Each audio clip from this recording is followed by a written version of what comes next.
Friends, ఈరోజైతే నేను పాలకూర హార్వెస్ట్ చేస్తున్నాను. ఫ్రెష్గా మనము అప్పటికప్పుడు తెంపుకొని పోయి కర్రీ చేసుకున్నాం అనుకుని బాగుంటుంది. మార్నింగ్ వచ్చేసాను, ఇంకా అఖిల్ స్కూల్కి పంపించేసిన తర్వాత లంచ్ ప్రిపేర్ చేశాను. యాక్చువల్గా అయితే నేను ఇప్పుడు నీమ్ ఆయిల్ స్ప్రే చేద్దాము అనే ఉద్దేశంతో వచ్చాక ఇంకా లేట్ అయిపోయింది. అఖిల్ స్కూల్కి డ్రాప్ చేసి వచ్చాక నీమ్ ఆయిల్ స్ప్రే చేస్తాను. అంటే మొక్కల్లో కొంచెం పెస్ట్లు అయితే వస్తున్నాయి, ఆ యొక్క పెస్ట్లు అయితే రాకుండా ఉంటాయి. ఇదిగోండి, ఈసారి డ్రాగన్ ఫ్రూట్ కోసం మన బాక్స్ తీసుకొచ్చా నైట్, పూల బుట్టి.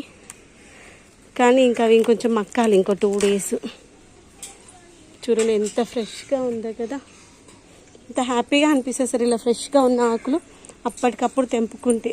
అదే చూస్తుంది ఎక్కడున్నాయి ఏంటి అనేసి. మనం చాలా ప్లేసెస్లో పెట్టాం కదా,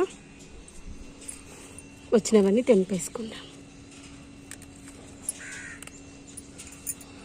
చూడండి మంచిగా చాలా ఫ్రెష్గా ఉంది. ఆకులు తెంపుకున్నాం అనుకోండి, నెక్స్ట్ టైం మళ్ళీ కొత్త చిగురు వస్తాయి అనమాట. కొంచెం లేతగా ఉన్న ఆకులు వదిలేస్తే అవి మళ్ళీ 4-5 రోజుల వరకు మంచిగా వస్తాయి. ఇలా మనం అప్పటికప్పుడు తెంపుకొని పోయి కర్రీ చేసుకున్నాం అనుకోండి, ఆ యొక్క ఫీల్ డిఫరెంట్గా ఉంటుంది. కర్రీ టేస్ట్ కూడా చాలా బాగుంటుంది.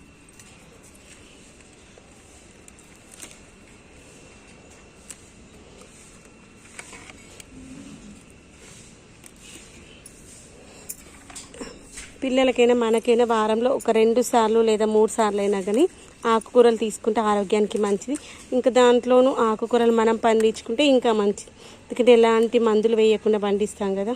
ఇప్పుడు మన దగ్గర అయితే పాలకూర ఒకటే ఉన్నట్టుంది, తోటకూర విత్తనాలు వేసాను కానీ రాలేవు. ఫ్రెండ్స్, గుడ్ మార్నింగ్ అండి, welcome back to my channel. అందరు ఎలా ఉన్నారని? మేమైతే చాలా బాగున్నాము, మీరు కూడా బాగుండాలని ఆశిస్తున్నాను. ఈరోజైతే మనము డ్రాగన్ ఫ్రూట్స్ హార్వెస్ట్ చేసుకున్నాం. అది పైకి లేపు స్టెమ్ని, మంచిగా వచ్చింది కదా కలరు. మాకు చేతి వదిలేసి ఇక్కడ దగ్గర పట్టుకో స్టెమ్ని. హార్వెస్ట్ చేసుకుందాము. పిల్లలతో ఇలా హార్వెస్ట్ చేయించామనుకోండి, వాళ్ళు కూడా హ్యాపీగా ఫీల్ అవుతారు. వాళ్ళు కూడా మొక్కలు దగ్గర ఇక్కడ పట్టుకోవాలి, స్టెమ్ అక్కడ పట్టుకుంటే ఈజీగా వస్తుంది. పిల్లలతో హార్వెస్టింగ్ చేపిస్తే మంచి టర్న్ చేయి, సర్కిల్గా టర్న్ చేస్తే అదే వస్తుంది. తిప్పిన కదా, మళ్ళీ ఇంకొక రౌండ్ తిప్పి. ఇది ఏంటంటే కాయ మనం మళ్ళీ సర్కిల్గా తిప్పితే మంచిగా వస్తుంది అనమాట. మంచి పట్టుకో, ఆయనతో పడేసే కింద. ఇంకొక రౌండ్ తిప్పు, అంతే. చూడండి ఒకసారి చూపి చేద్దా, ఇంకా చీమలు వస్తాయి. చూడండి ఎంత మంచిగా వచ్చిందో కలర్. ఇలా పట్టుకో, ఇలా చూడండి ఎంత కలర్ఫుల్గా ఉందో. ఇప్పుడే స్కూల్కి వెళ్ళి వచ్చేసాము, ఇంకా పైకి తీసుకొచ్చా. చూడండి మంచిగా ఉంది, చాలా హ్యాపీగా ఉంది. అన్ని ఫ్రూట్స్ కూడా మా చిన్నతో కట్ చేపిస్తాను.